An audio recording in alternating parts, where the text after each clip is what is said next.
Boa noite a todas e a todos. Sejam bem-vindos à aula 2 do curso de extensão Leituras do Jovem Marx, Atualidade do Espectro Vermelho. Nós estamos ao vivo na plataforma Even3, essa plataforma está ao vivo para os inscritos e credenciados no curso, mas também nós estamos transmitindo ao vivo no YouTube do Sint FRJ. E aqui cabe um comentário importante. Quem puder, curta o canal, aquele recado de blogueira, ativa o sininho para que o YouTube perceba que esse é um conteúdo relevante e alcance mais pessoas. Você também pode e deve compartilhar esse link nas suas redes sociais, grupos de mensagem, ou individualmente para alguém que você considere que seja interessante se inteirar sobre o tema do marxismo, ou que deveria se interessar sobre isso.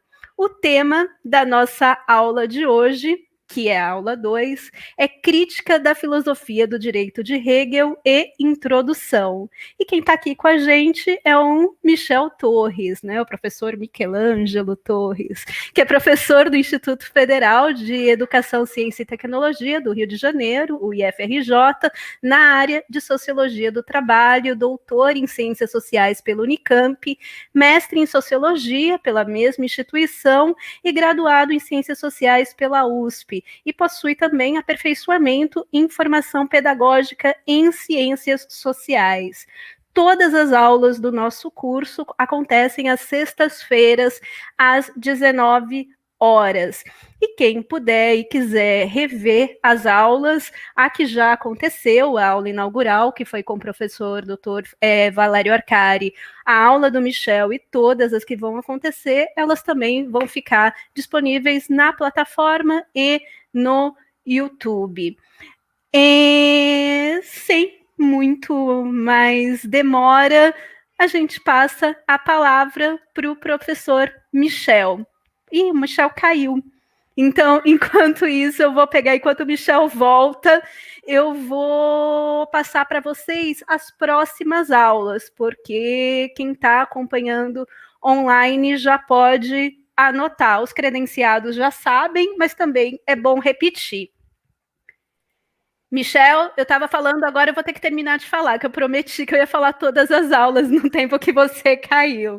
Depois da aula do Michel, na próxima sexta-feira, sobre a questão judaica e glossas críticas, com o professor mestre Márcio Farias, da USP, aula 4, a situação da classe trabalhadora na Inglaterra, com Danilo Caruso, que também é do EFRJ, aula 5, manuscritos econômicos e filosóficos, com a professora mestre Samara Xavier.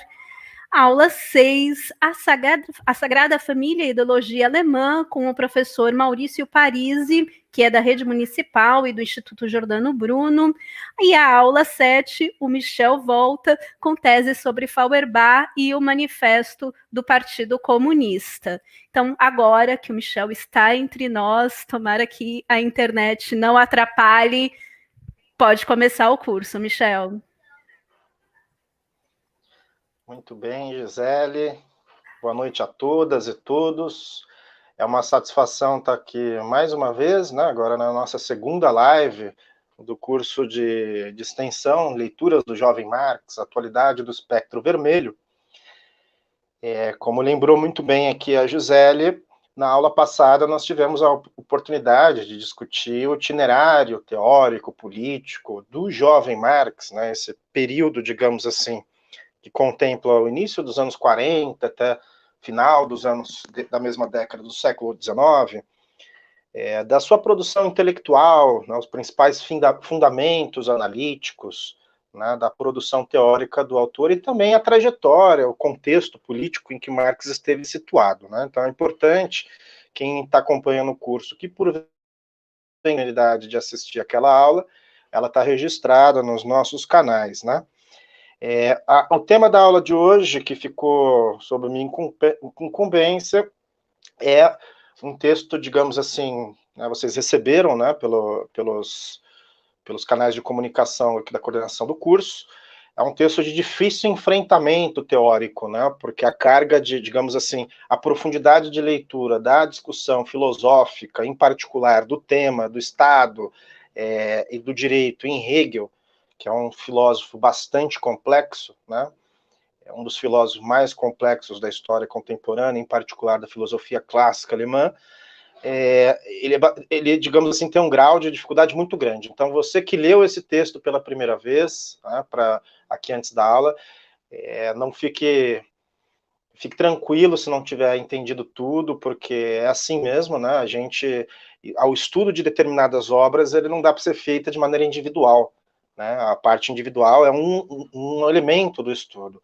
É importante que a gente tenha a discussão coletiva, né? Enfim, que estimule sempre com outro interlocutor, que tenha alguma bagagem, algum acúmulo, né, de experiência de leitura que nos ajude a facilitar o entendimento do texto. Então, na verdade, são dois textos que a gente vai discutir aqui hoje, né, que é a Crítica da Filosofia do Direito de Hegel, né, uma obra do Marx publicada em 1843, e também um textinho chamado Introdução, né, a essa Crítica da Filosofia do Direito, que foi uma publicação póstuma, em verdade, né, publicada em 44 nos Anais Franco-Alemães. Depois eu vou tentar diferenciar, né, fazer a especificidade e a diferenciação de cada um desses textos, que são muito importante que a gente tenha essa dimensão. Bem, dividir aqui a nossa discussão, se a Gisele puder me ajudar aqui a transitar o slide, obrigado. Se dividir aqui a minha exposição da seguinte forma, né? E vocês fiquem à vontade, naturalmente, para escreverem pelo chat, enfim, enviar as perguntas, as observações, né? Que aí o pessoal que está aqui auxiliando, tanto a Gisele quanto a Cris, vai tentar ajudar aqui a selecionar as perguntas, expor, para que a gente possa dialogar, né? Sobre as intervenções de vocês. A maneira como eu pensei aqui em dividir a exposição se dá, portanto, de um caráter didático, né? Para que a gente abarque o mais variado número de pessoas que estão inscritas no nosso curso. Na última vez que eu tive acesso, eram mais de 400 de pessoas regularmente inscritas. Outras tantas estão assistindo, né, pelo YouTube sem inscrição, ou seja, sem o vínculo, né, com a formalização de certificação e etc., mas estão acompanhando. E temos pessoas de diferentes formações, né, trajetórias diferentes, áreas distintas. Então, eu vou tentar fazer, digamos assim, uma exposição num nível que acompanhe relativamente os diferentes públicos que fazem parte do nosso curso, né? À medida em que não dá para a gente ser tão didático no sentido excessivo, né, e perder, digamos assim, a qualidade de determinadas discussões, da mesma forma não dá para a gente acelerar aqui e exigir pressupostos filosóficos de todo mundo, que eu acho que não será um bom diálogo nesse sentido, né? Então, a exposição está dividida da seguinte forma: eu inicio aqui tratando justamente de alguns elementos, digamos assim, que do jovem Marx, né, que precedeu a publicação da Crítica da Filosofia do Direito de Hegel, né? Em particular, como você está vendo aí na tela, o slide, né, nos chamados manuscritos de Kraussnach, né, que é uma circunstância específica no processo dos anos de 1843 que Marx vivencia, que eu vou tentar abordar aqui com cuidado. Depois, mais para frente, a gente vai tentar tratar propriamente de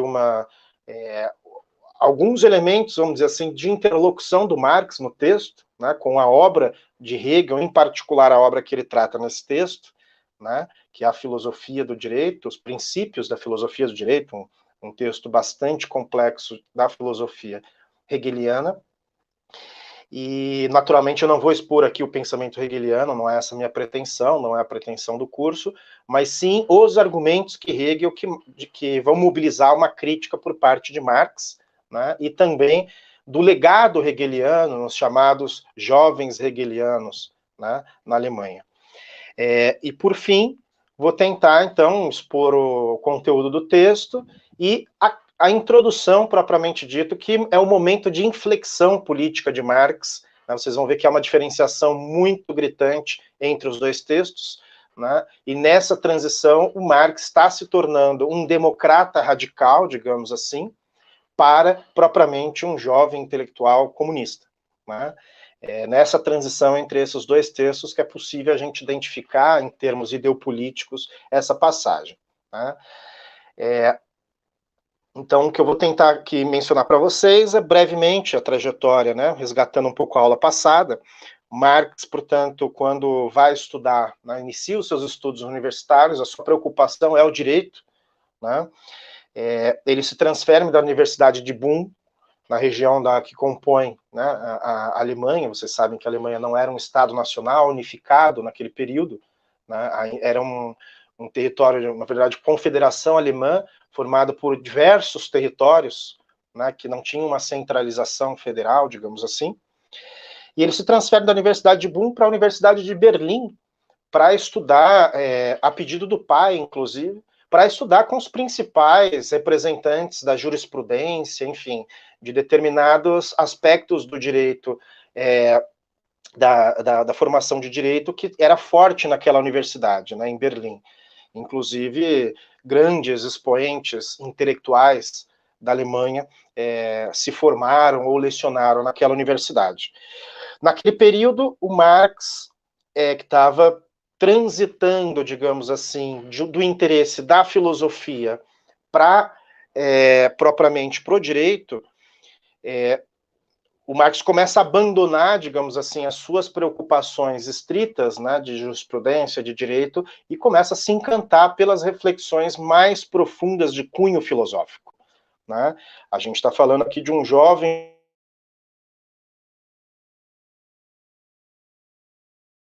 projeto de dissertação sobre a filosofia do direito, né? Redigiu mais ou menos 300 páginas de um estudo que nunca foi publicado. Nós, infelizmente, não temos acesso a esse texto, ele se perdeu, mas que, em função da sua rigorosa autocrítica, né, ele abandona, dizendo que é insuficiente tratar do direito, portanto, ele precisaria dialogar propriamente com um sistema filosófico mais profundo, né, mais abrangente. Ainda se a Gisele puder voltar àquela lâmina anterior do slide. Obrigado, Gisele. Que estava... Isso. Então, nesse momento, a gente observa que há uma certa importância, o Marx vê a importância de estudar o sistema hegeliano, né, e abandona essas 300 páginas que ele havia desenvolvido sobre um estudo de direito. E aqui a gente já... Por que estou destacando isso? Porque esse é um elemento que vai carregar o Marx ao longo das próximas décadas, né? O jovem Marx, ali de 37, nesse momento que está em Berlim, ele faz uma crítica, autocrítica muito rigorosa, capaz de deixar o seu projeto inacabado, não publicar o texto, né? Ou seja, a sua forma expositiva difere da sua forma de método de pesquisa.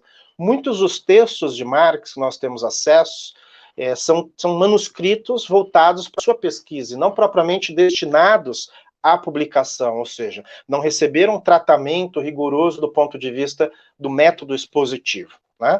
E Marx, portanto, já tem o primeiro abandono de um projeto, né, volumoso. Isso é possível identificar numa carta, a primeira carta que nós temos acesso nesse período do Marx, enviada para o pai, né, em que ele começa a mostrar essa inflexão decisiva de um jovem universitário que não quer mais estudar o direito, mas sim se aprofundar aos temas da filosofia. Bem, o doutorado de Marx é concluído em 1841, né, não mais na Universidade de Bonn. Ele apresenta a sua tese de filosofia por conta de questões circunstanciais, que aqui eu acho que não cabe a gente ficar entrando em detalhes, mas para a Universidade de Jena, né, e ele, antes de completar 23 anos, portanto, com 22 anos de idade, conclui, né, defende a sua tese de doutoramento em filosofia, um texto, né, que vai ser denominado por A Diferença entre a Filosofia da Natureza de Demócrito e de Epicuro. Recentemente nós temos a publicação aqui, né, em português, pela editora Boitempo, desse livro, onde a gente tem a dimensão um pouco da capacidade monumental de um jovem de 22 anos tem de articular temas tão complexos da filosofia grega clássica, né, com domínio, com destreza extraordinária. Né? Alguns intelectuais, que vale a pena vocês pesquisarem, alguns comentadores de Marx desse período, como, por exemplo, um brasileiro chamado Celso Frederico, ou mesmo Georg Lukács, né, um filósofo húngaro muito importante já do século XX, demonstram que aquela tese de doutoramento em filosofia de Marx já tinha por si mesmo uma grandeza literária de suma importância para a filosofia. Né? Então, antes de defender o seu doutorado, na verdade, o Marx já havia acumulado inúmeros estudos, ele tinha um preparo prévio dessa tese, ainda antes de 41, antes de completar os seus 22 anos, ele tinha um estudo da filosofia grega pós-aristotélica em 8 cadernos de anotações, que nunca foram publicados. Né? Os chamados cadernos sobre a filosofia epicureica, estoica e cética, que tem a ver com ceticismo, epicurismo e estoicismo. Ou seja, é a primeira formação teórica do Marx está na filosofia grega. É bom que se diga. Aqui eu faço um pequeno parêntese, se me permitem.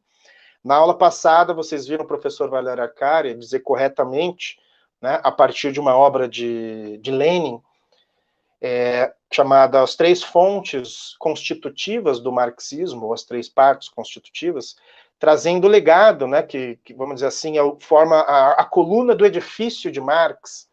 Né? Eu acrescentaria que, na verdade, são 4. E a primeira delas é justamente, antes da filosofia alemã clássica, a filosofia grega, né, sobretudo a pós-aristotélica, em que Marx se debruçou profundamente nos seus anos iniciais e que, de certa forma, provocaram, digamos assim, estímulos posteriores que ele viria a desenvolver com a própria ideia da dialética e outros elementos importantes. Né? Então, essa formação um pouco desconhecida em Marx é importante a gente frisar. Né? São 8 cadernos, como eu dizia, que não tem publicação em português. Né? Nós temos aí cadernos não publicados pelo projeto Mega, que é um projeto estratosférico de investigar os manuscritos de Marx do final dos anos 30 até final dos anos 80, a partir dos seus próprios originais, escrito em 8 idiomas. Né? Francês, inglês, russo, espanhol, enfim, diversos idiomas que o Marx estudava. E é muito material de pesquisa que ainda hoje sequer foi publicado no próprio idioma tradicional. Né? Então, esse projeto Mega, ele procura, já estamos na segunda fase do projeto, né? Recuperar, portanto, o material de origem do Marx.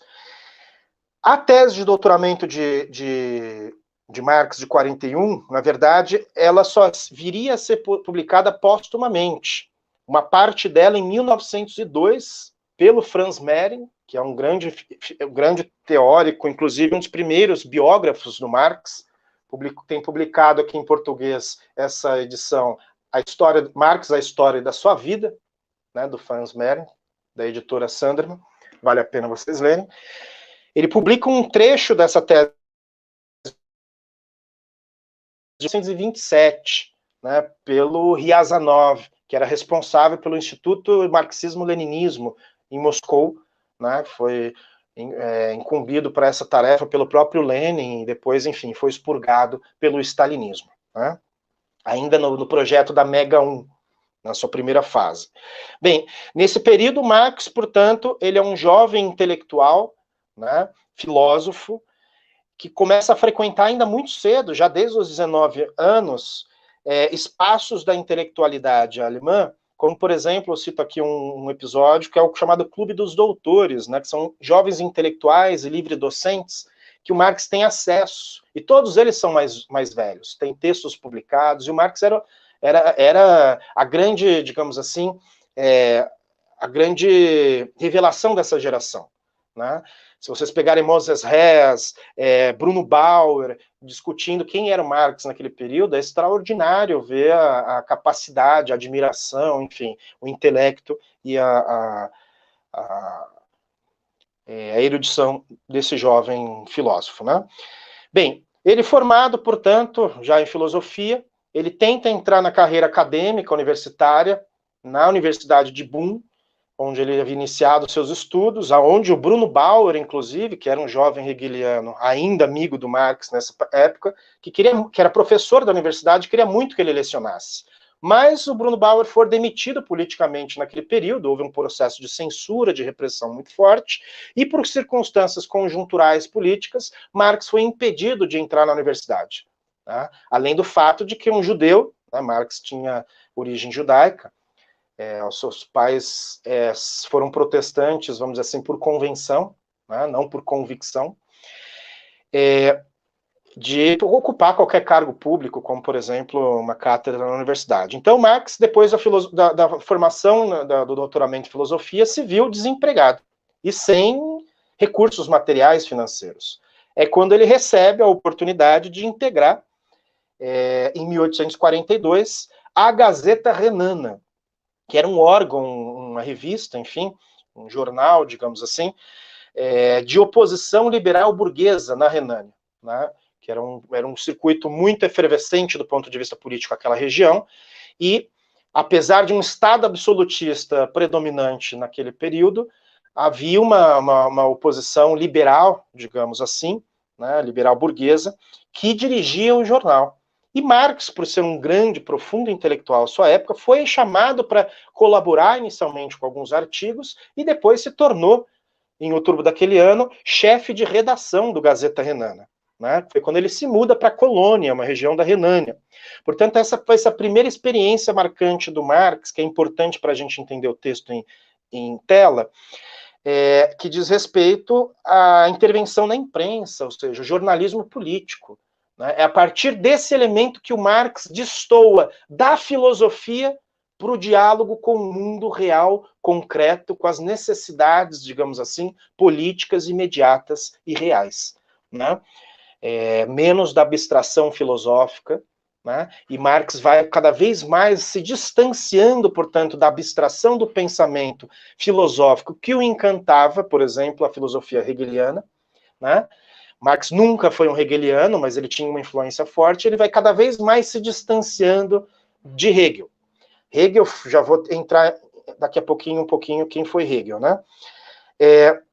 Então, nesse período, Marx se envolve na denúncia do Estado prussiano no meio jornalístico e na denúncia do absolutismo.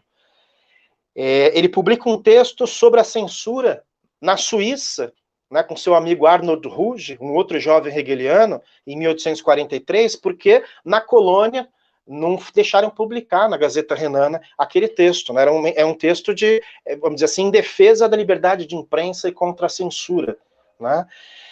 Mas ainda na Gazeta Renana que ele publica 2 artigos em particular, dentre tantos outros, que eu queria chamar a atenção aqui. O primeiro deles se dá entre outubro e novembro de 1842, em que ele faz um texto chamado Debate sobre a Lei Referente ao Furto de Madeira. Ou seja, ele faz uma discussão, de uma intervenção direta em defesa dos trabalhadores empobrecidos contra os interesses privados e o Estado, que queria intervir em favor dos interesses privados e proprietários.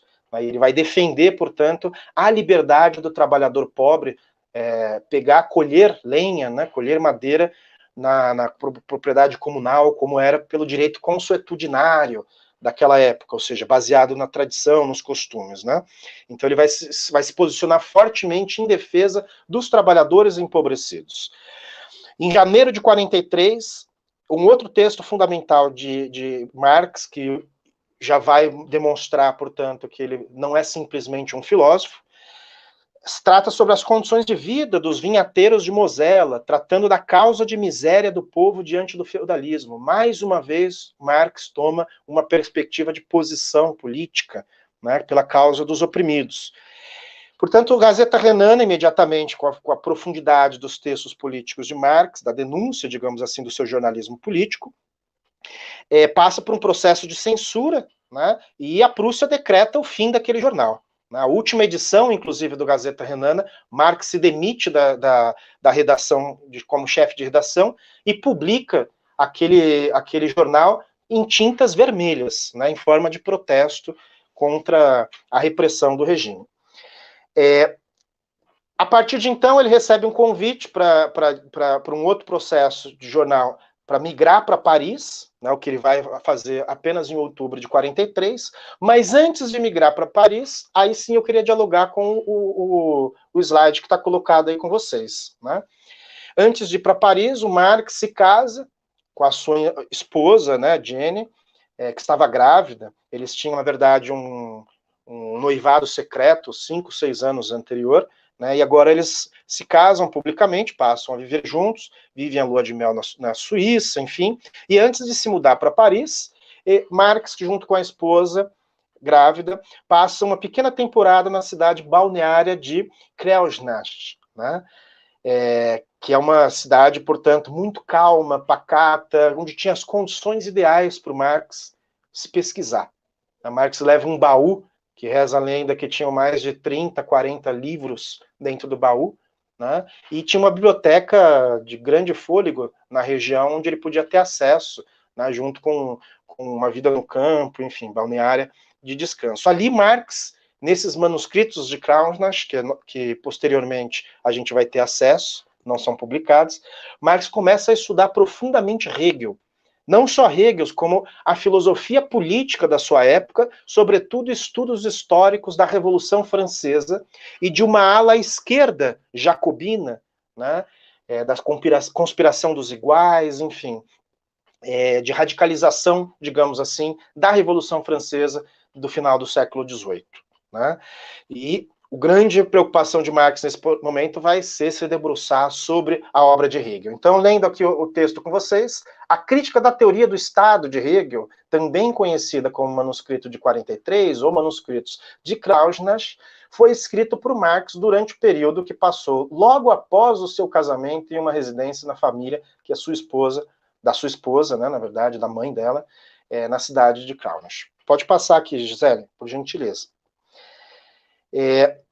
E é nesse período que o Marx vai publicar a crítica da filosofia do direito de Hegel, antes de migrar para Paris. Quando ele migra para Paris em final de 43, em outubro, ele dá uma guinada completamente política, ontológica, que é a passagem de um democrata radical para um comunista propriamente dito. Né? Quando ele vai publicar os Anais Franco-Alemães, né? Que vai ser a única publicação, também vai ser perseguido, enfim, Marx vai passar por uma trajetória de perseguições políticas ao longo da sua vida, em que ele vai publicar a introdução a esse texto, né, que depois eu vou mencionar. Pois bem,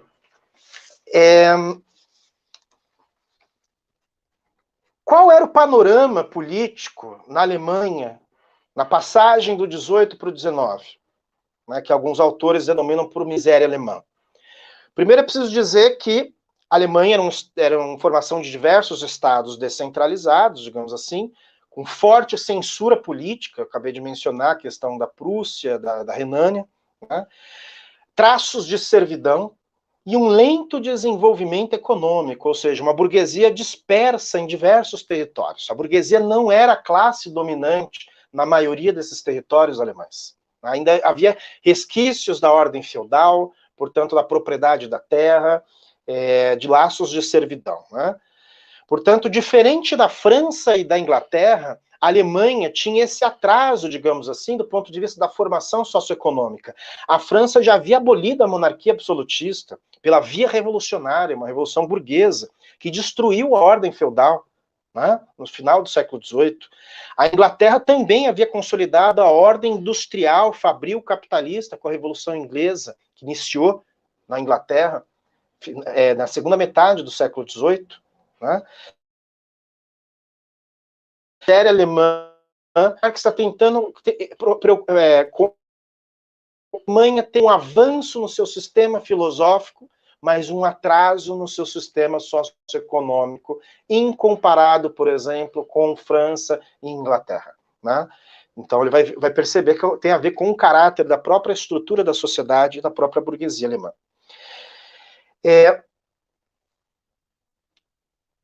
Portanto, poucos empreendimentos industriais, né, em meio a um sistema feudal eram presentes na França, mas havia uma ampla tradição filosófica, expressando a ideia de liberdade. Né? Essa era a ideia da filosofia clássica alemã, desde Kant, Fichte, Schelling, e expressando em Hegel, que foi a principal, digamos assim, enfeixamento dessa filosofia clássica, revelando um sistema filosófico de reprodução da sociedade burguesa, né? Hegel vai ser a grande expressão do idealismo e que a obra dele vai ter profundo efeito no jovem Marx, né?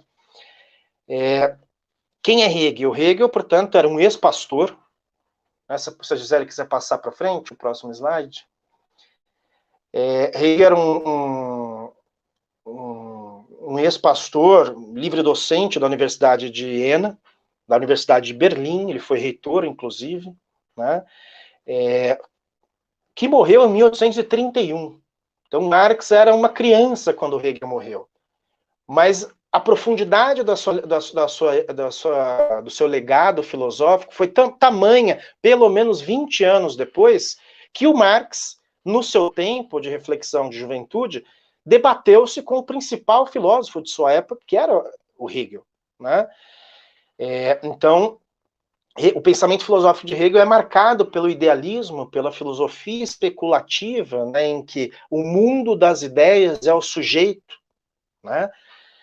E a razão histórica seria o Estado absolutista, constitucional, portanto, a ordem dominante europeia seria o enfeixamento da realização da racional, né, da razão, da ideia, do espírito absoluto, como diz o Hegel nos seus textos, né? Hegel é bastante complexo, né?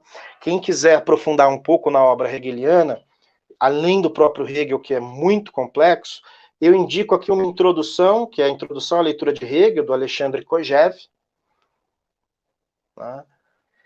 E também um texto bastante consagrado, também no século XX, do Herbert Marcuse, chamado Razão e Revolução, que é um estudo bastante significativo sobre o sistema filosófico de Hegel, tá?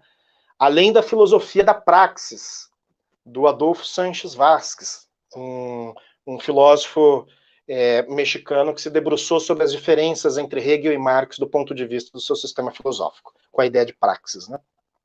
Pois bem, Hegel, portanto, tinha a expressão de que a realidade, né, ele dizia, o real é racional e o que é racional é real, ou seja, essa ideia de que a realidade ela é a expressão do pensamento que ele compreende por real, né, pelo concreto, que nada mais é do que uma especulação filosófica e não a materialidade propriamente do mundo real, concreto, físico, da existência. Esse seria, vamos dizer assim, alguns fundamentos que constituem o idealismo alemão, né?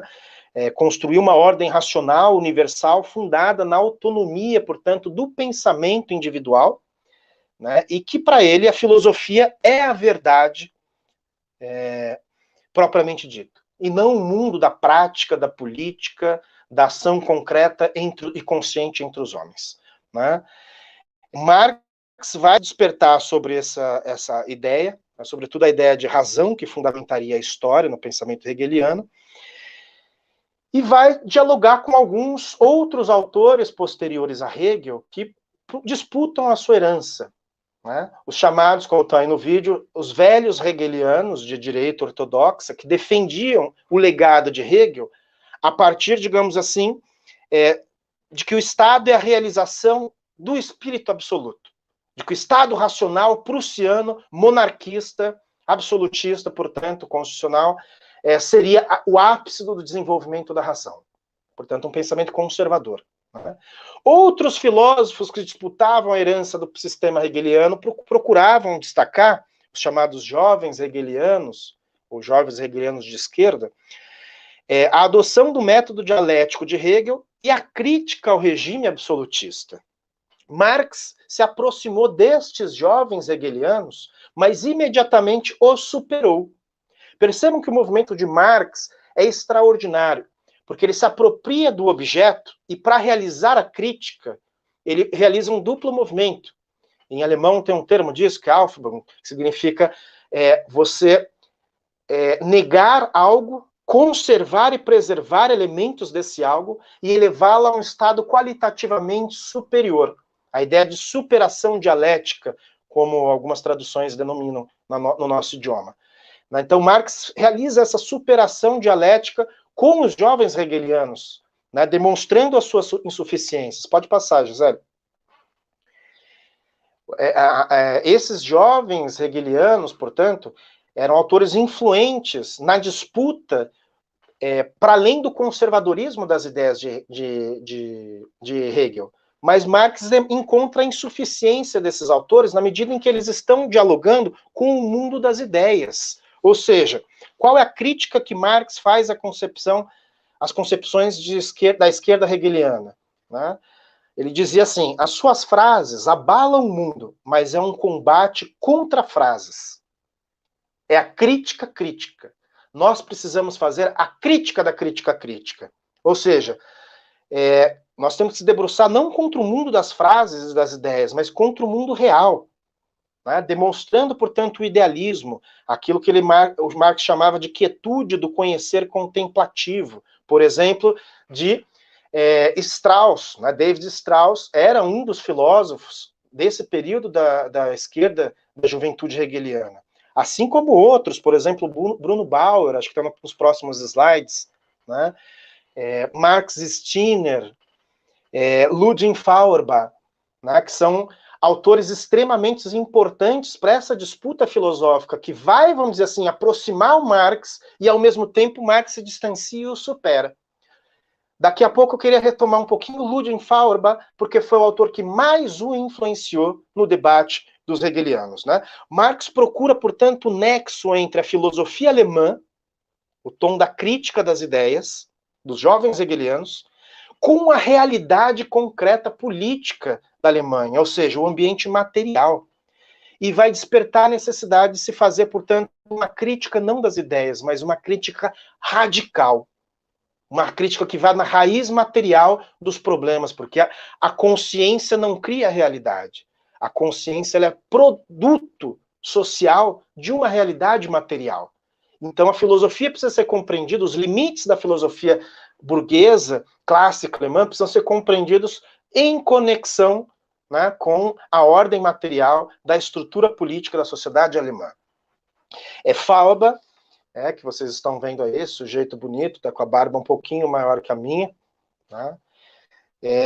Ele desmascarou a teologia especulativa de Hegel, né? Talvez tenha sido o grande autor que realiza a primeira dimensão nesse aspecto, né, da tese de que o mundo seria produto do espírito, do pensamento, das ideias, né? Então Feuerbach vai criticar, com base no materialismo, o idealismo filosófico de Hegel, né, que Hegel teria transformado o pensamento como sujeito que aliena o homem.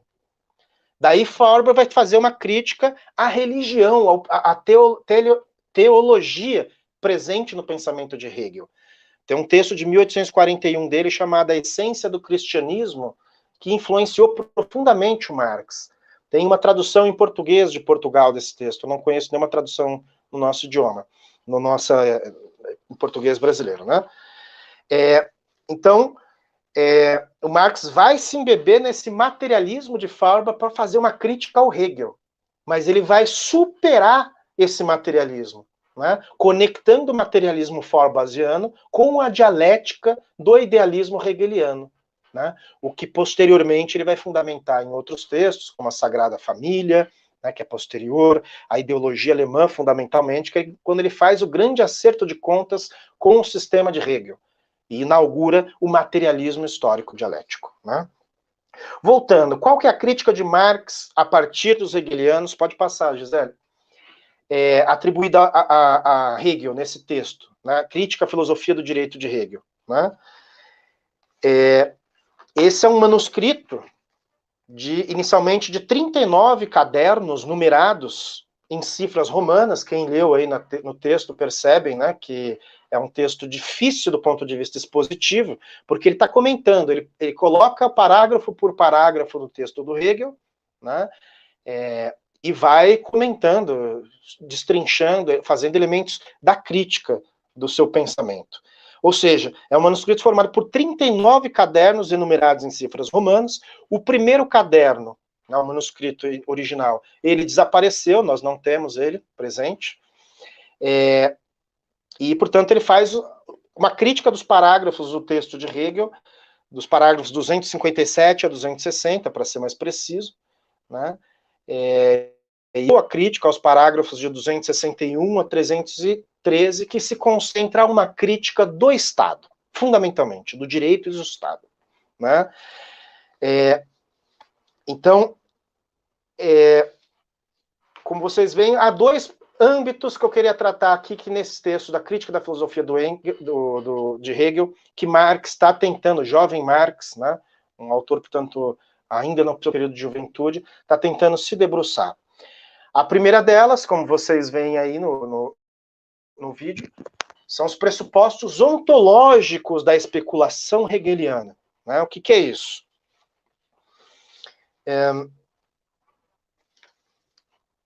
O objeto da crítica de Marx, ao partir da ideia de que os pressupostos ontológicos, ou seja, constitutivos da filosofia de Hegel, são de cunho abstratos, especulativos, né, carecem de base material. Né? Quando ele diz, por exemplo, e aqui entra no segundo elemento da crítica, né, da concepção hegeliana de Estado, do seu modelo prussiano, que o Estado seria a realização racional do espírito. Né?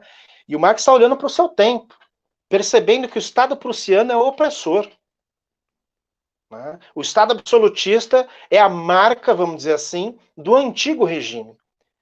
E o Estado moderno, tipicamente liberal, burguês, que ele também está identificando em outros países, também são estados caracterizados por distorções materiais, políticas, que não representam o bem comum, não representam, portanto, a expressão da racionalidade, do espírito e assim por diante. Né? Então, o pressuposto do qual parte Hegel já seria uma abstração desprovida de materialidade. Né? Esse é o elemento de Marx. Ou seja, a especulação hegeliana que transforma o Estado em sujeito e a sociedade civil em predicado. Hegel dizia, o Estado seria a harmonização da sociedade civil, que por si mesma é caótica, é carente dos elementos privados, né, dos conflitos entre os indivíduos, portanto precisa de um Estado forte, soberano. Né? Portanto, Hegel é um dos teóricos de legitimação do Estado moderno. Marx, diferente disso, ele vai perceber que a chave para a compreensão desse sistema não está no Estado, mas sim na sociedade civil, que é o sujeito desse processo, e não o predicado, como queria Hegel. Né? É na sociedade civil que os interesses políticos e antagônicos se conflitam. Né? E o Estado nada mais é, portanto, de que, de certa forma, a materialização desses interesses. É claro que nesse texto, da crítica da filosofia do direito de Hegel, Marx ainda não avança para além de um democrata radical. Ele vai desenvolver uma teoria mais robusta sobre o Estado em textos posteriores, né, dizendo que o Estado é a representação para gerenciar, né, os negócios da classe dominante, né, é um elemento, portanto, fundamental para assegurar um monopólio da violência e de toda a estrutura da ordem jurídica, política, da sociedade civil burguesa. Né? Portanto, para Hegel, o Estado seria a realização da vontade livre, racional, tornada autoconsciente. Marx vai dizer nesse texto o contrário. Né? Ele vai fazer isso. E o princípio democrático. Marx ainda está preso, digamos assim, num princípio democrático que ele está expressando pela ideia do povo. Muito embasado na filosofia, por exemplo, de Jean-Jacques Rousseau e do próprio Feuerbach.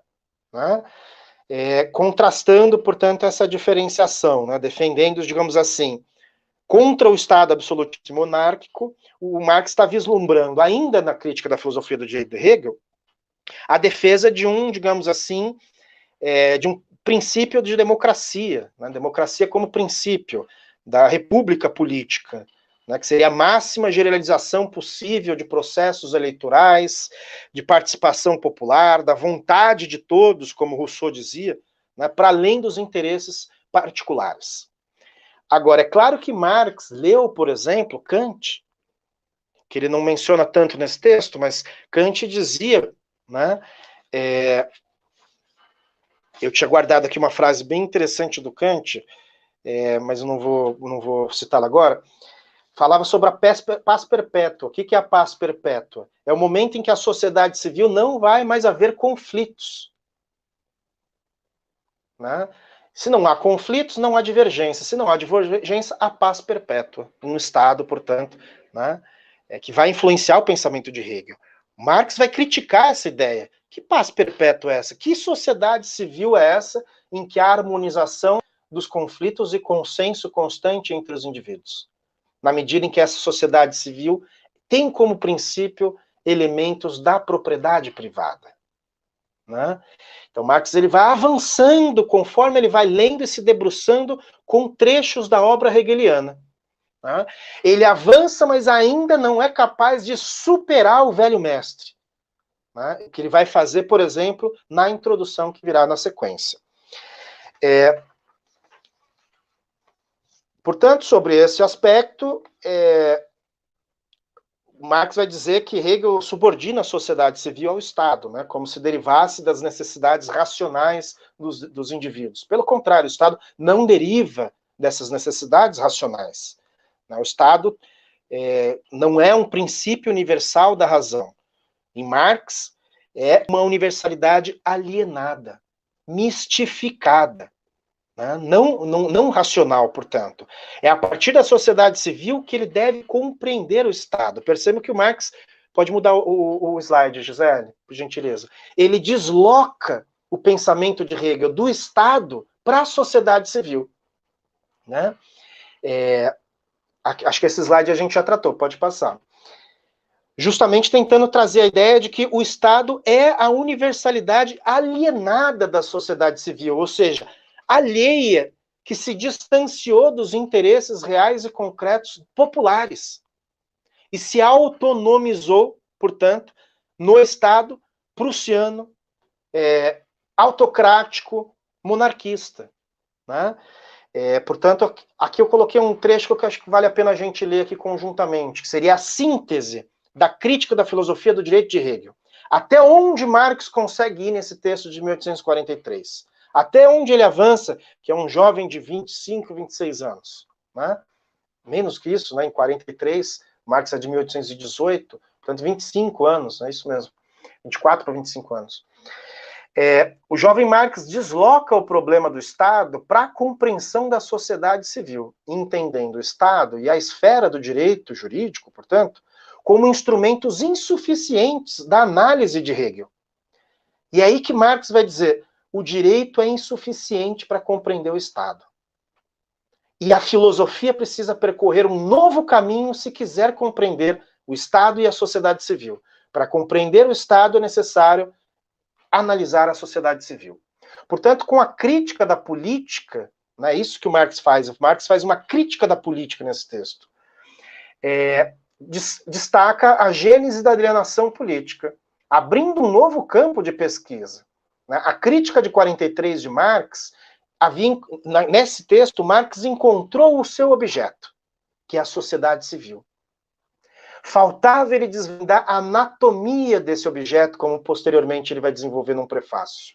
Né? Ou seja, faltava o contato de Marx, que ele viria a ter meses depois na França, com a luta de classes anticapitalista dos trabalhadores franceses e a descoberta da economia política inglesa, clássica. Marx vai se debruçar em 44, estudando pesadamente no Manuscritos Econômico-Filosóficos, que vai ser a obra da próxima aula, sobre a economia política. E apenas nos anos 50, ou seja, 10 anos depois, que o Marx vai consolidar a sua crítica à economia política. Percebam que até agora o Marx está fazendo uma crítica da política e uma crítica do Estado, uma crítica da filosofia e do direito hegeliano. Né? Então, o caráter de classe do Estado moderno e a estrutura da sociedade capitalista apenas viriam a ser desvendados por Marx posteriormente, não ainda nesse texto de 43. Aqui o Marx encontrou o seu objeto. Né? Faltava-lhe, portanto, desvendar, dissecar a anatomia desse objeto, né? Que ele vai fazer posteriormente. Pode passar, José. Então, ao destacar essas contradições entre Estado e sociedade civil, ainda no terreno da política, né, o Marx vai avançar demonstrando insuficiências da abstração, da especulação filosófica de Hegel e também dos jovens hegelianos. Né?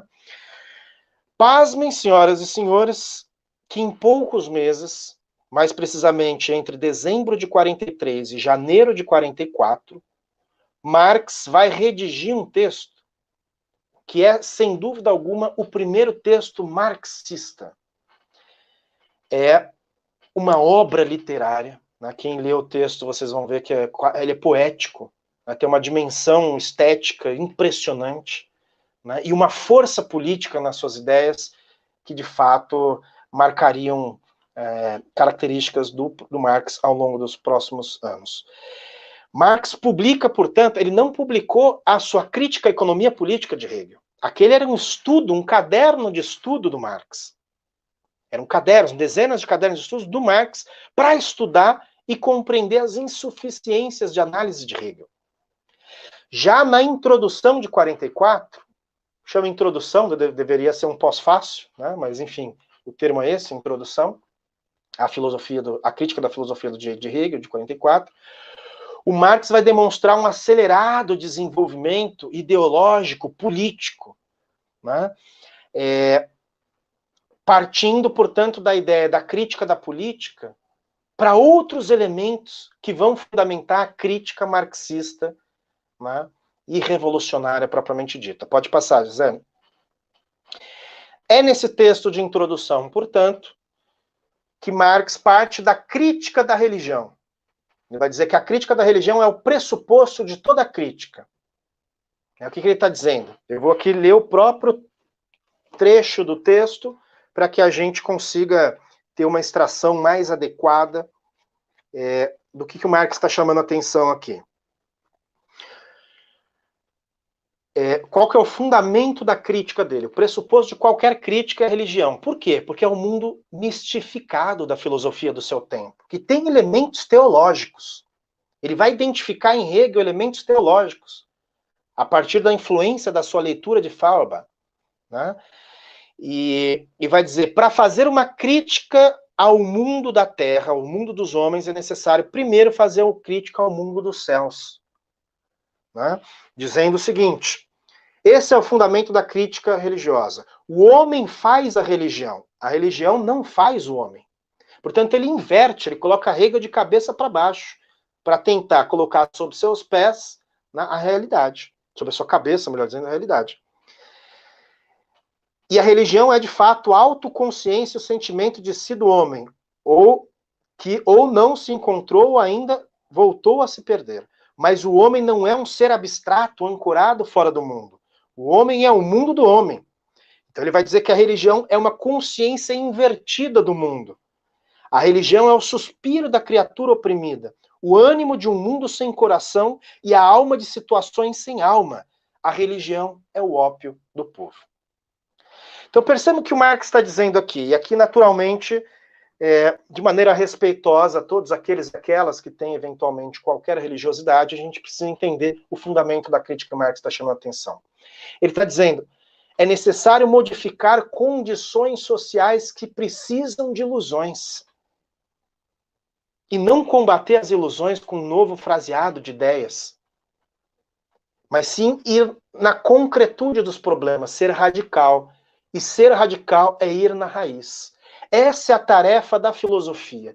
É uma ação política e não abstração especulativa das ideias. A quietude do saber acadêmico, como Marx vai dizer, junto com Engels, ano seguinte, no Sagrada Família.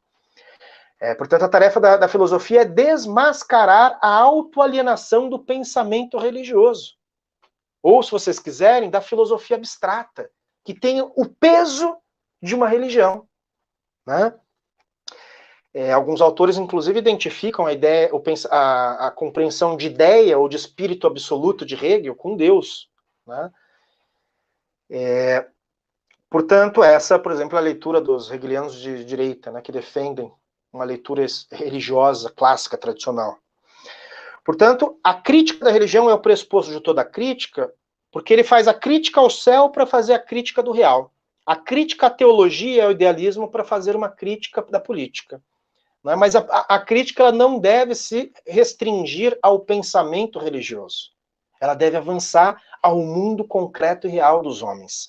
Aqui o Marx dá uma guinada em relação à crítica da filosofia do direito de Hegel de 43. Nessa introdução de 44, ele vai dizer que o homem é que faz a religião, como a gente leu aqui, né? A religião é uma consciência invertida do mundo, portanto é uma alienação, ou se vocês quiserem, uma ideologia. A falsificação da realidade por intermédio da consciência. Né? A realização fantástica da essência humana. É a miséria religiosa. Né? Portanto, a crítica deve estabelecer a verdade desse mundo, diz Marx. A tarefa da filosofia é desmascarar a autoalienação humana das formas não sagradas. Já que a crítica da religião já desmascarou as formas sagradas. Está na hora de ir para além das formas não religiosas. Portanto, transformar a crítica do céu em crítica da terra. Né? É a crítica da política, propriamente dita. O que é essa crítica radical? Né?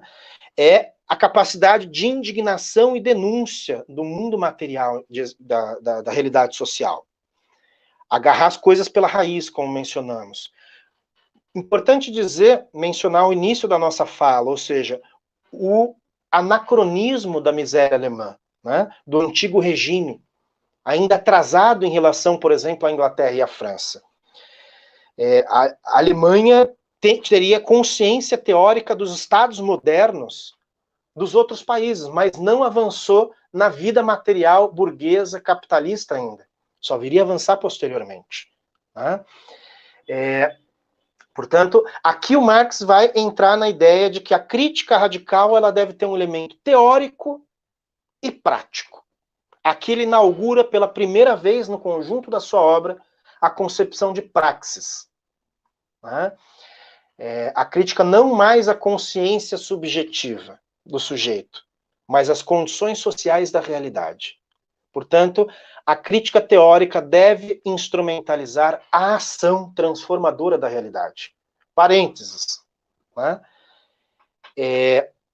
Lenin parte da ideia de praxis de Marx, sobretudo de um outro texto de Marx, né?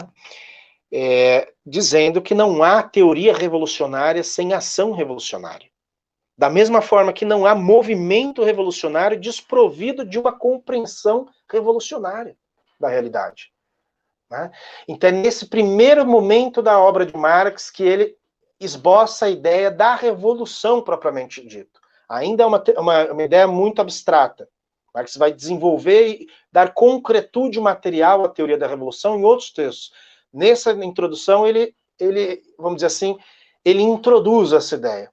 Tanto a ideia de revolução quanto a ideia de classe social. Né? É o primeiro momento da obra de Marx em que o termo proletariado aparece. E não aparece por acaso, aparece como um sujeito potencialmente revolucionário. Deixa eu explicar esse elemento que ele é importante, que a gente já está chegando nos momentos finais aqui, né, pelo tempo. A praxis, essa atividade prática, teórica e revolucionária, ela tem que estar voltada para a derrubada do poder material. Ou seja, como Marx mesmo coloca nesse texto, a arma da crítica não pode substituir a crítica das armas. Vejam que lindo isso. A arma da crítica não pode substituir a crítica das armas. O pensamento crítico... No Crítica ao Programa de Gotha, que é um texto posterior de Marx, ele vai dizer: mais vale um movimento concreto na realidade do que milhares de programas teóricos abstratos, desprovidos de materialidade, desprovidos de movimento concreto. Portanto, a teoria converte-se em poder material quando ela penetra nas massas. Aqui ainda tem algum elemento idealista no jovem Marx, mas ele já está migrando do idealismo para o materialismo revolucionário. Né? Ele está dizendo, a teoria só tem sentido se ela fizer sentido para as massas e da realização das suas necessidades. Não basta que o pensamento queira realizar-se, como que queriam os hegelianos. A realidade deve igualmente compelir ao pensamento, ou seja, não apenas a atividade abstrata do pensamento é um sujeito. Pelo contrário, ela precisa encontrar um sujeito concreto. Quem é esse sujeito? Algum setor da sociedade civil que não está presente no Estado, que carrega consigo as condições universais de sofrimento e opressão da estrutura da sociedade. Qual é esse setor? Justamente a classe proletária. Né? Então Marx já avança na ideia de que a revolução política, ou seja, a mudança de regimes, a substituição de uma classe dominante por outra, a conquista de liberdades democráticas, como por exemplo a França tinha e a Alemanha não, é uma conquista política parcial. Ela deixa de pé ainda os pilares do edifício, intocáveis. Já a revolução radical é uma emancipação humana universal. Essa ideia o Marx vai utilizar posteriormente, no mesmo ano, em 44, em 2 textos. Na questão judaica, que a gente vai ver mais para frente, em outra aula, e em um outro texto chamado Glossas Críticas à Reforma Social de um Rei Prussiano, em que nesses 2 textos o Marx vai diferenciar a ideia de emancipação política para emancipação humana. O máximo que o capitalismo consegue avançar é a emancipação política. Por exemplo, a ideia de cidadania, tornar o judeu cidadão e assim por diante. Mas não emancipar a condição social. Ou seja, para Marx é indivisível a ideia de liberdade e igualdade. Não é possível sermos livres sendo desiguais socialmente. E a emancipação política, ela permanece com a estrutura da desigualdade social. E é essa desigualdade social que o Marx vai procurar identificar como um elemento estruturante da sociedade. Portanto, a classe revolucionária da sociedade civil deve ser representante geral da sociedade civil. Deve expressar os interesses do conjunto da sociedade, e não de uma classe em particular. Ela deve ser a autolibertação do conjunto da sociedade e da humanidade.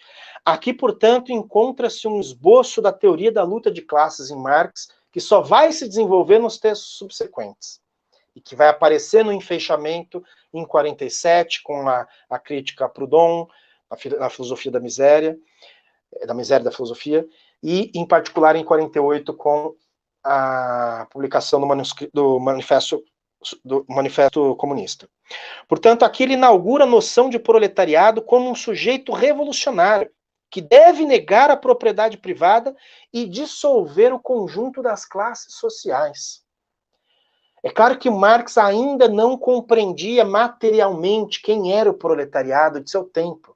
É só quando ele vai para a França, neste mesmo ano de 44, que ele vai ter uma guinada ontológica ao ter contato com as experiências, por exemplo, da luta socialista francesa, do socialismo utópico, com o pensamento, por exemplo, de Proudhon, né, dos socialistas utópicos, com Saint-Simon, experiências mais radicais, né, franceses, ingleses.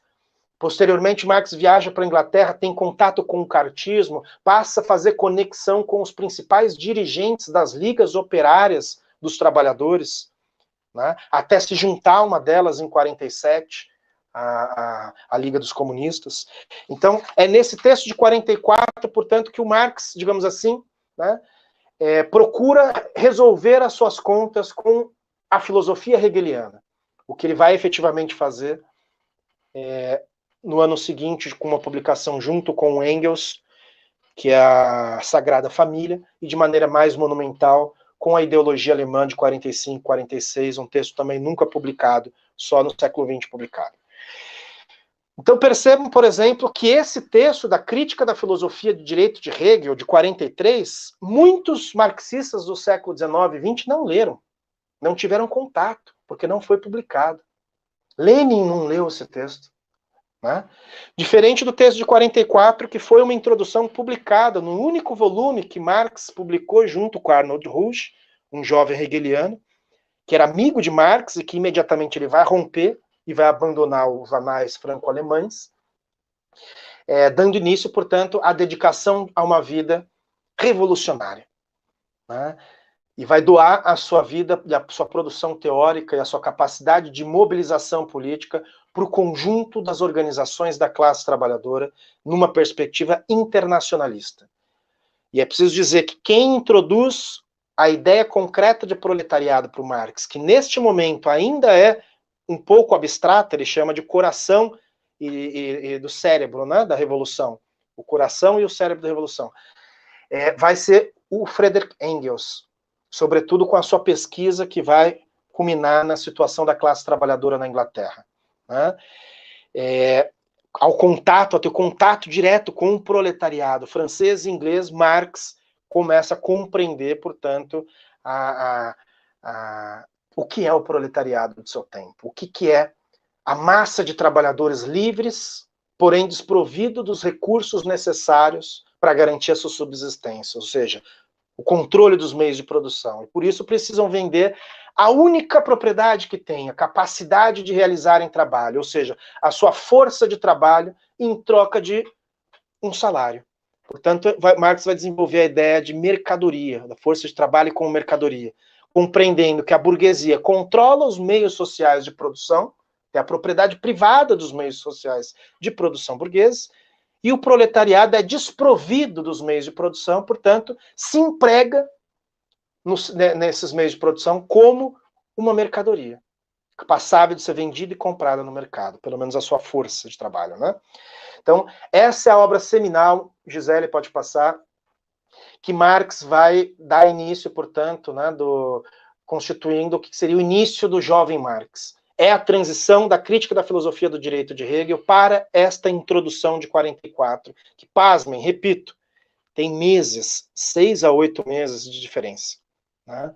Então, vejam a evolução extraordinária, a acelerada evolução ideopolítica que Marx empreende antes, nessa transição em que ele chega em Paris, e Paris, né, a sociedade das luzes, a sociedade mundial, naquele período, do ponto de vista político, passa a ter uma influência extraordinária no jovem Marx, a partir de 1844, em que ele vai publicar obras seminais, como manuscritos econômico-filosóficos, dentre tantos outros textos. Eu fico por aqui, Gisele.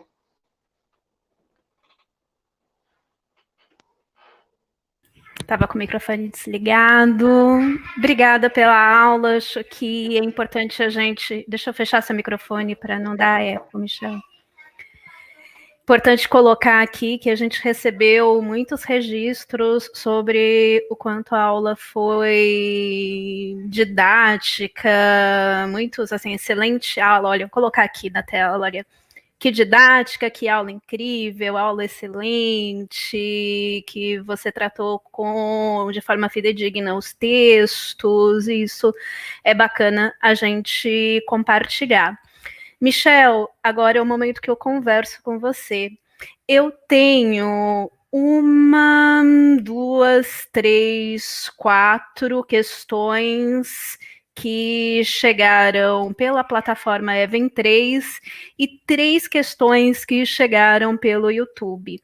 Então, a gente já encerra. Quem perguntou, perguntou. Quem não perguntou, guarda o contato do Michel, que a gente vai tentar tratar em outra oportunidade. Novela, Gisele, é como novela da Globo, Fale Agora, o Cálice para Sempre, nos casamentos.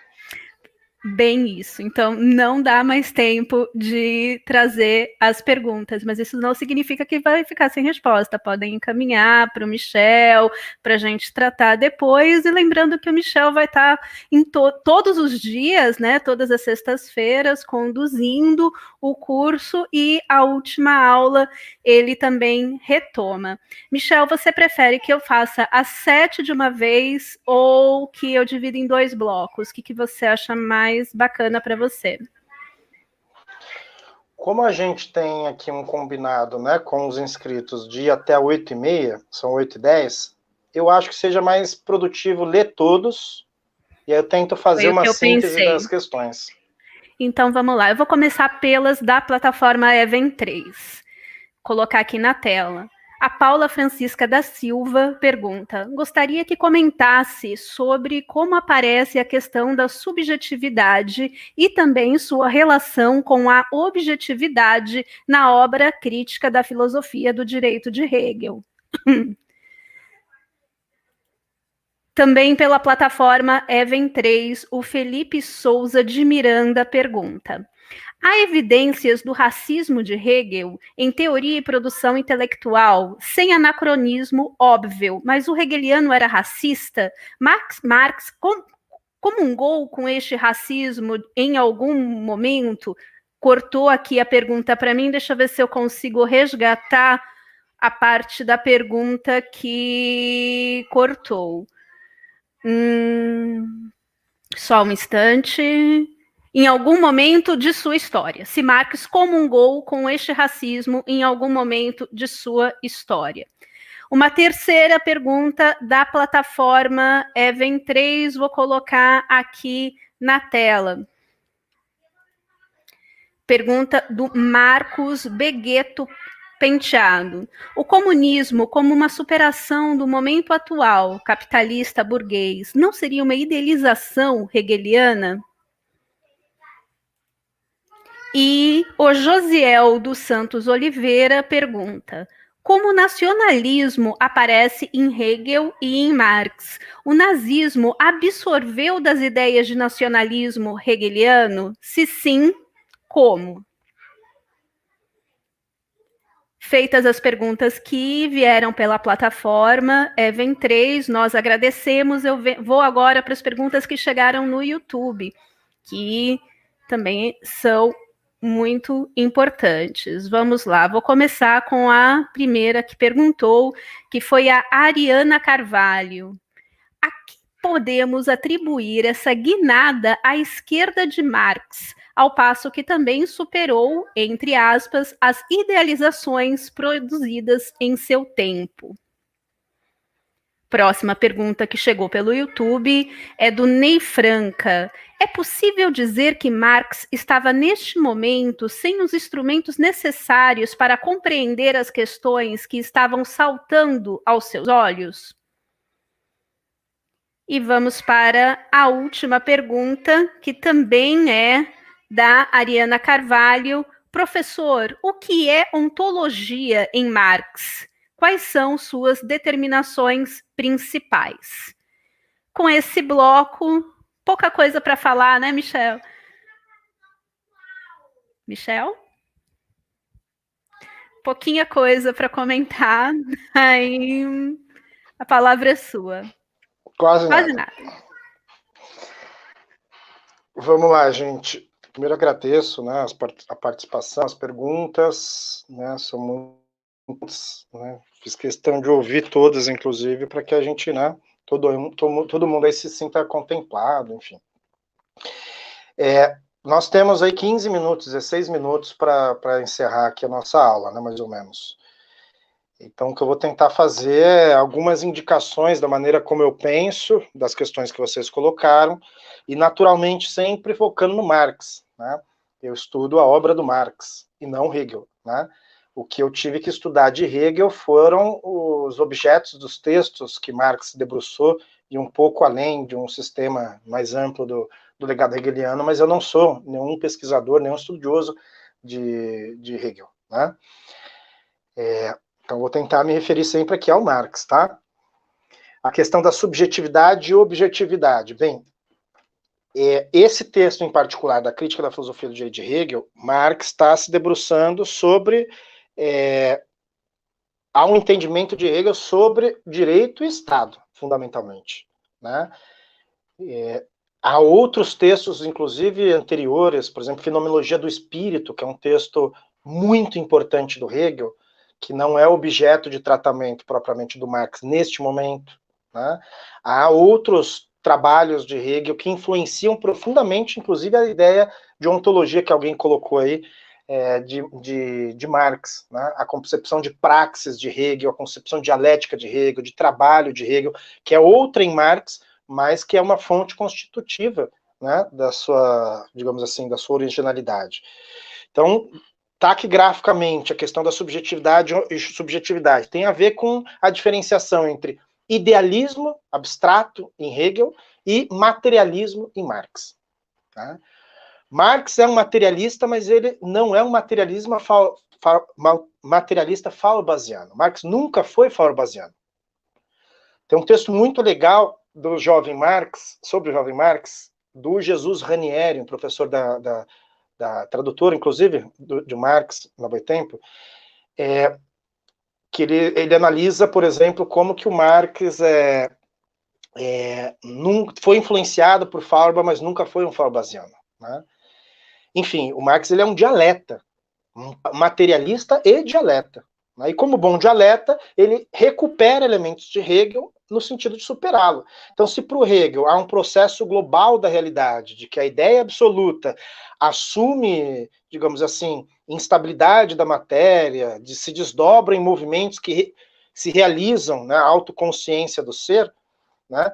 O Marx está dizendo, isso é uma teologia idealista, quase cosmológica, né? Uma descrição do processo da realidade como uma totalidade fechada. Portanto, por mais que Hegel parta da subjetividade, ele tem um elemento de objetividade, que é o quê? Hegel também tem um pensamento teleológico. Atenção, não é só teológico de Deus, religioso. É teleológico, no sentido de que antes de realizar a ação, a história já está determinada, de antemão. Daí que a ideia dos deterministas, aí é da ideia de que, por exemplo, alguns positivistas vão partir, né, de uma teoria mecanicista da história. Marx não tem essa compreensão. Né? Então já entra com um diálogo que alguém havia perguntado se o comunismo para Marx é uma idealização hegeliana. Não, de forma alguma. Né? O comunismo para Marx nada mais é do que uma realização histórica, tão somente histórica, pelo um processo revolucionário e que não está dado de antemão.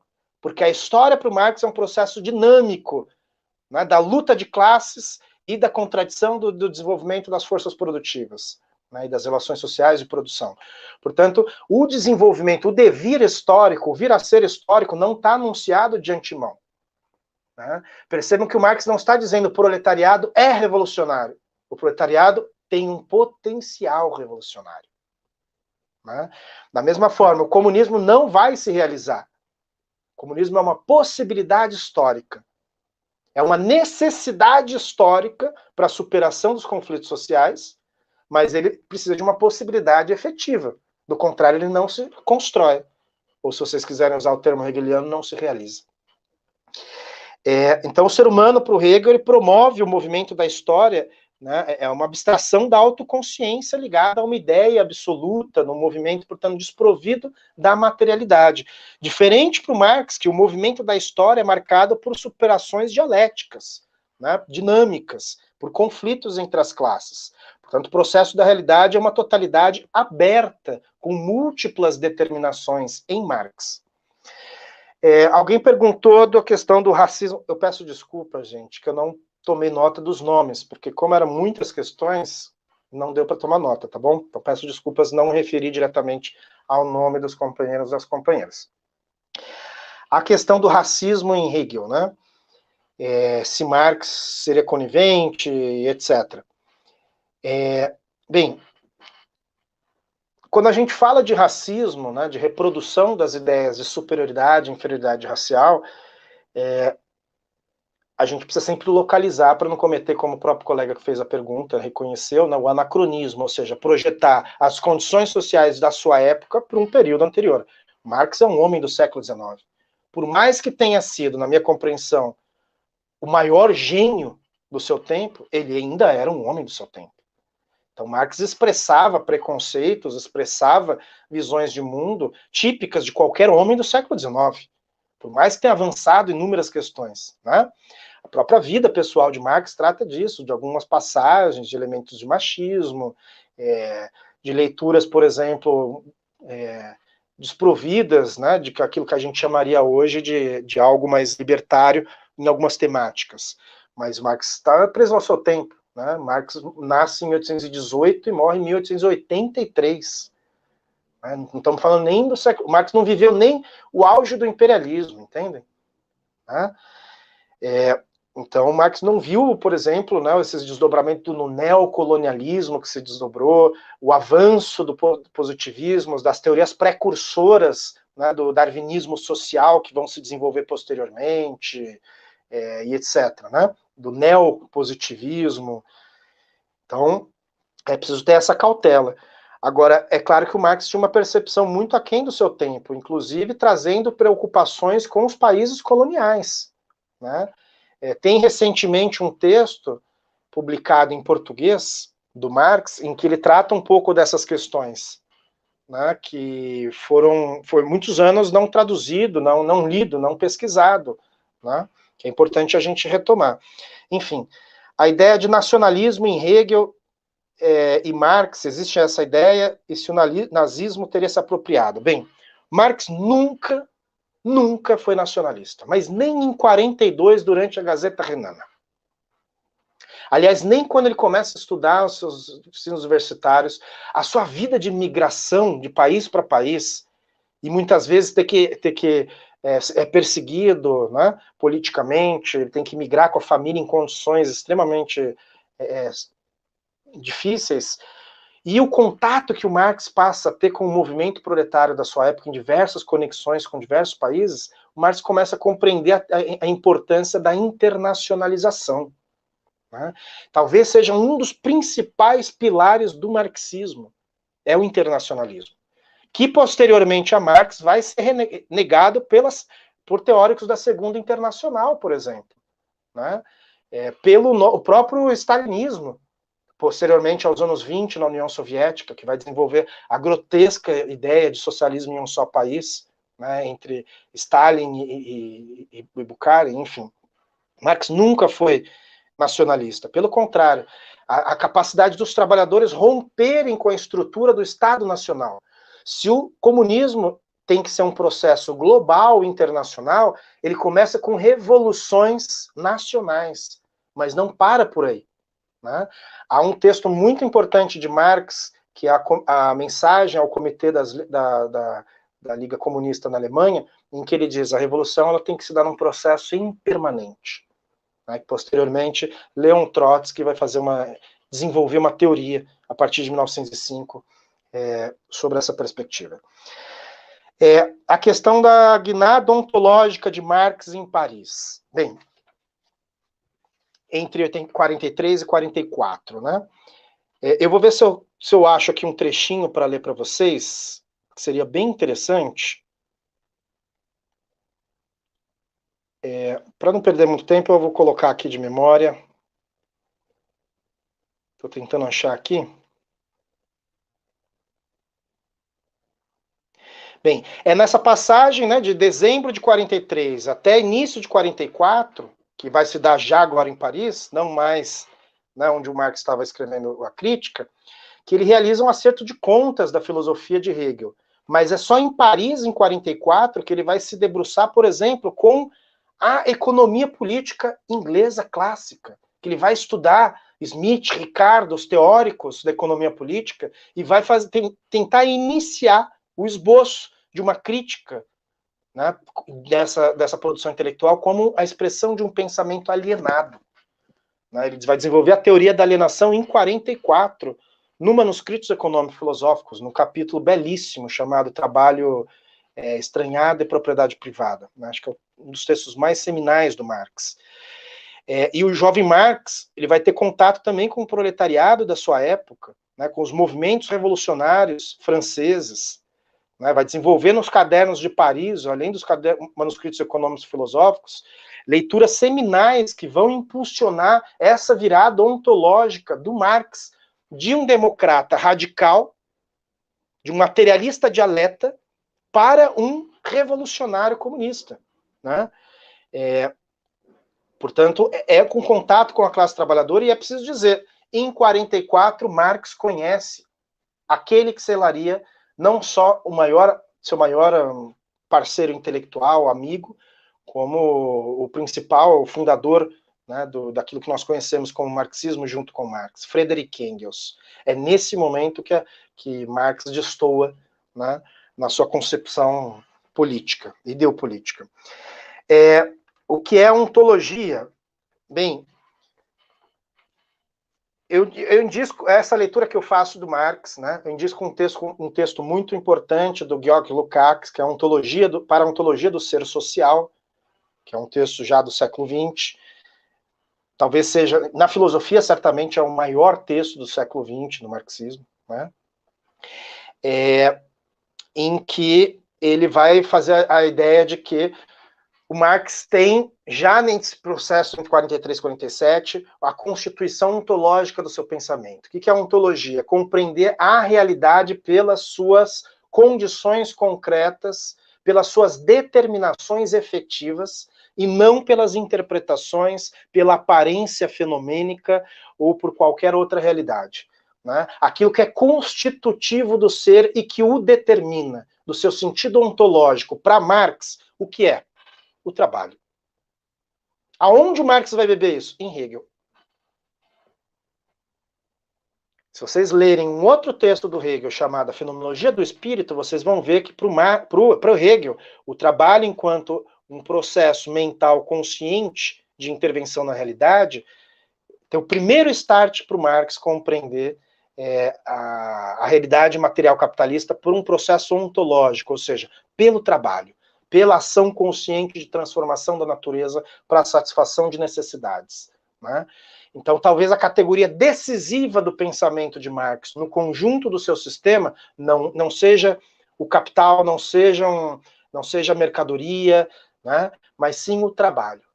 Essa é uma das categorias centrais, eu diria que é aquela ontologicamente mais estruturante no conjunto das suas obras. E a outra pergunta, afinal, se havia instrumentos necessários para o Marx à sua época, né? Bem, o que são instrumentos necessários à sua época? O Marx avançou, né? Ele engoliu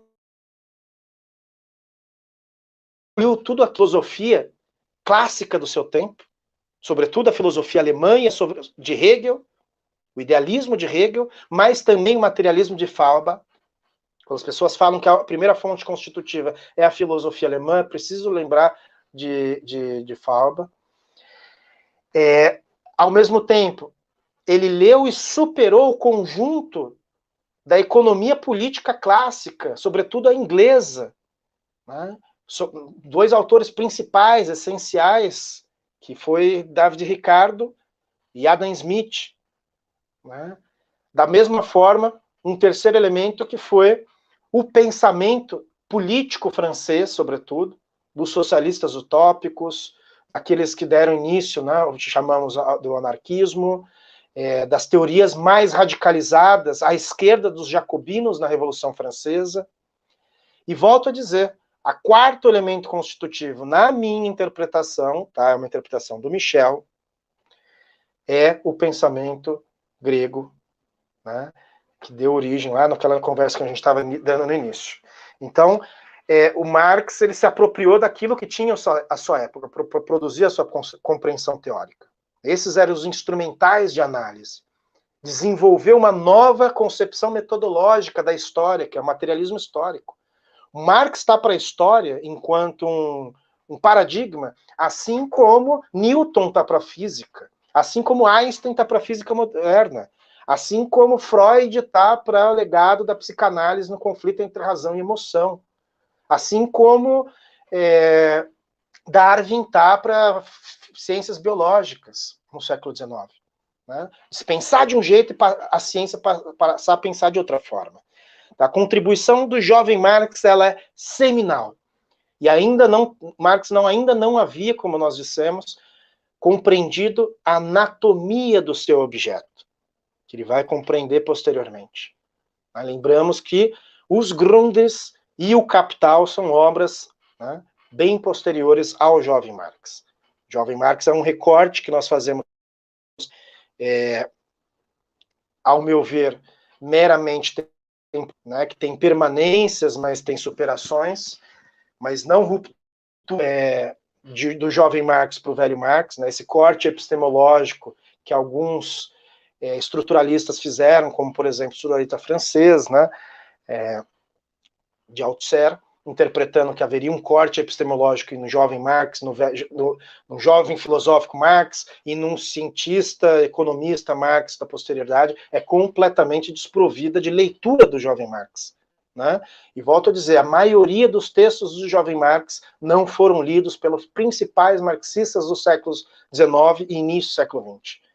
Aliás, segundo o Instituto Mega, o Projeto Mega, cerca de metade dos seus manuscritos, escritos, cadernos, rabiscos, que variam de etnologia, a matemática, a vários assuntos em cerca de 8 idiomas, ainda não foram sequer traduzidos no seu próprio idioma de origem. Né? Então, acho que é um pouco isso para estimular que a gente faça a leitura. Espero ter tido esse papel com vocês, né, de estimular uma leitura rigorosa dos clássicos. Né? É importante ler os comentadores, como eu disse aqui para vocês, mas ler rigorosamente os clássicos para compreender os novos fenômenos, acho que é isso que é a essência do marxismo. É o que o Marx fez no seu tempo e é o que os marxistas, ao meu ver, devem buscar fazer no tempo de agora. Michel, eu comi bola de uma pergunta porque era de mesma pessoa que tinha perguntado, mas é uma pergunta que cabe e daí a gente vai ter mais 5 minutinhos de aula. Foi o Felipe, também pela plataforma, que pergunta: há uma demonização de Marx em detrimento de suas críticas à religião? Deixa eu fechar teu microfone que está dando eco. Pronto. Há uma demonização de Marx em detrimento de suas críticas à religião, ao estado das coisas e o modelo social de seu tempo. E continua. Com o passar do tempo, as igrejas ainda continuam a criticar Marx e, inclusive, chamá-lo de satanista. A que se deve, né, essa perseguição incessante com Karl Marx? Daí, com essa pergunta, a gente encerra a aula de hoje. Marx talvez tenha sido o intelectual mais subversivo e insubmisso de toda a história.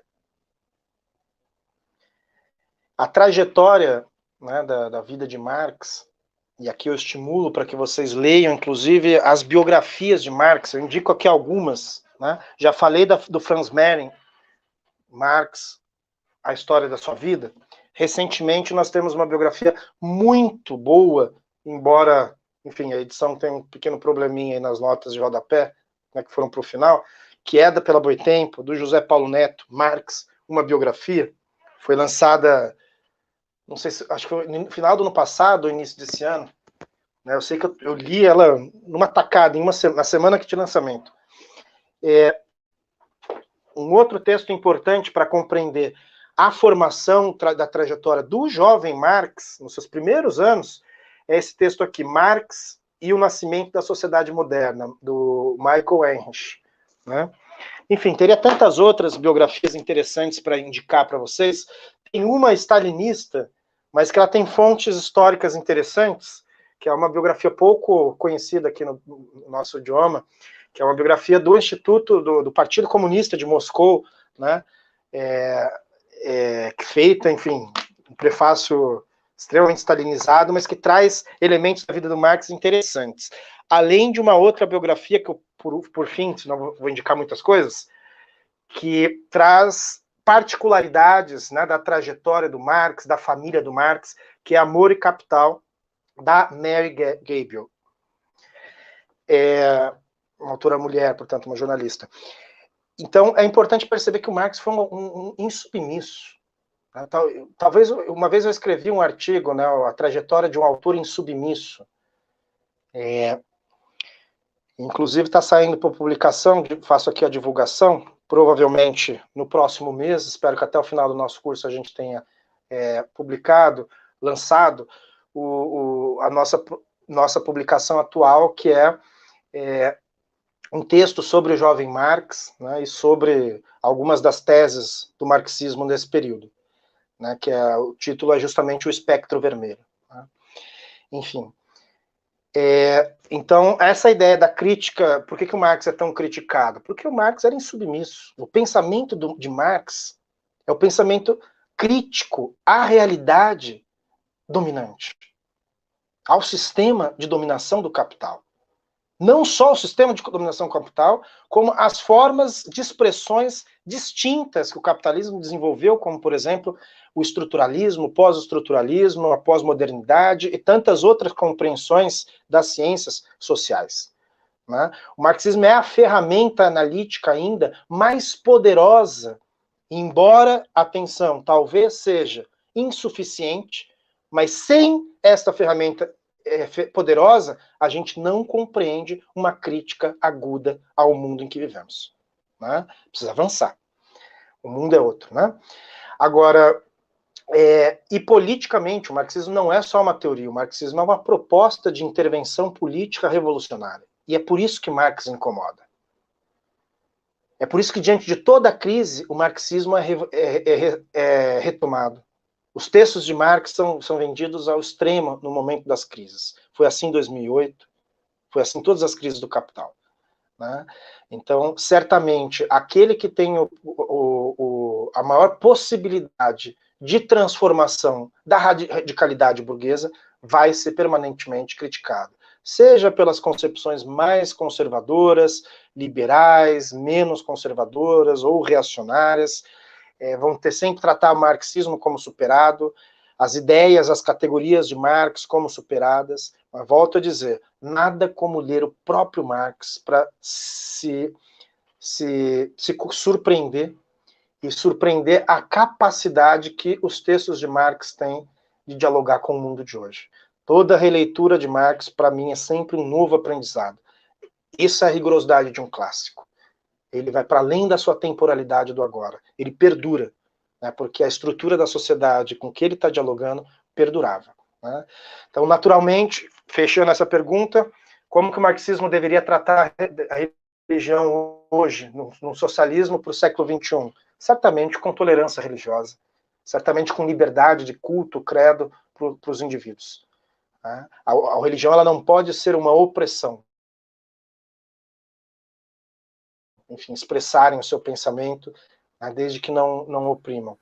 Como Marx diz, mais importante do que libertar as ideias, é importante libertar as condições sociais que precisam de ilusão. Acho que é isso.